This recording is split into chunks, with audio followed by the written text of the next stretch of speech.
most people don't know that 5G is not all created equal, Pat. And you and I can actually go back a few years and remember 5GE, or what was it? Yeah, when AT&T got a lot of rife for this, but they had their whole enhanced 4G LTE, and they were calling it like was it 5GE? Was that what they were calling it? I'm trying to remember that. And it was basically not real 5G. It was fake 5G. But in the beginning, it was something that phones, both iPhones and Samsung phones that were on AT&T's network, people thought they were on 5G for a period of time when they were really just getting enhanced LTE. Then 5G came, and every company sort of does this at their own pace. Companies that are using mostly the Qualcomm components, the Samsungs, Oppos, Xiaomi's, they're all putting in the newest, like you said, 5G RF systems, and they're embracing all the channels for millimeter wave. And they're doing it on every device around the world to make sure that as these networks, as the service providers spin up these new networks, the phones are going to be as capable as possible to deliver the best experience. And just for those out there, there's kind of two bands. There's millimeter wave, and then there's sub-6. Sub-6 5G is kind of this robust, reliable, mid-low band 5G that basically is a lot like 4G LTE in terms of the speed, the dependability, reliability. In terms of your experience as a user, it'll feel pretty similar. But millimeter wave is a whole nother level. This is where you're talking about getting gig speeds up and down in places. It's very specialized. It was built for 5G, and it's a complete unique offering that's associated with 5G. And so on a worldwide basis, the question I have about this, Pat, is everybody thought with this second generation, the iPhone 13, which is now the second phone that Apple has that offers 5G on a worldwide basis. The first generation, Apple typically slow rolls everything. Remember when the first iPhone came out, it was on the Edge network. Didn't even use 3G, even though 3G was available.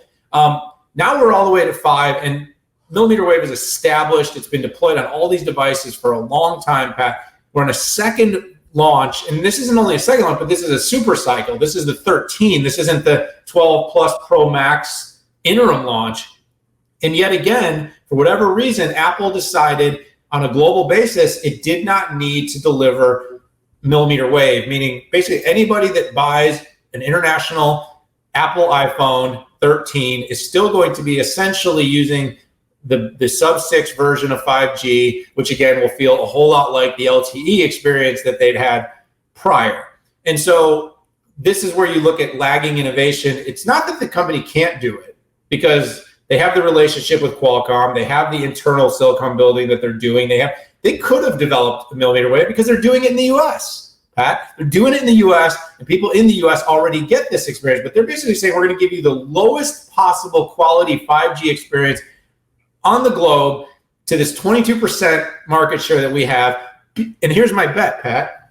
My bet, gotta turn my branding back on. I need everybody to see my logo. My bet is that they know that when they do another cycle in 6 months, they can make that change then, and they'll sell a whole bunch, 8-9 figures more phones, and people will buy them. And so this is the question I have for the market, Pat. It's not just about innovation, it's about how long does the market put up with the fact that Apple actually delays offering the most innovative solutions and products to its customers because they know you will pay for 2, 3, 4 versions of the same, effectively the same product in order to get tiny iterative improvements. And this is just one more example of Apple doing this. And on a global basis, as a guy who still uses an Apple, not going to lie about that, I do use a Samsung too, but it pisses me off. So Daniel, I made this comment in our initial call-in on this, and it's really a half-life, right? If Apple continues to do things like this, then it starts to erode the brand. Apple's smart, and they probably will come back next time with something that doesn't piss people off. I think it's a cost reduction effort, right? That's what this is. It's I'm gonna save the money of the RF back end and the testing and all that stuff. And I know that my users, once a 5G millimeter wave is available in their backyard in a bigger way, they'll have to go out and buy my new phone, So Apple knows where it can stomp on its users. It knows where it can't. And I don't think it's going to make much of a difference at all. But I think that we do need to call things out like that, because I don't think it's right. But in the end, Apple's a dominant market player, has a monopolistic market share in the United States.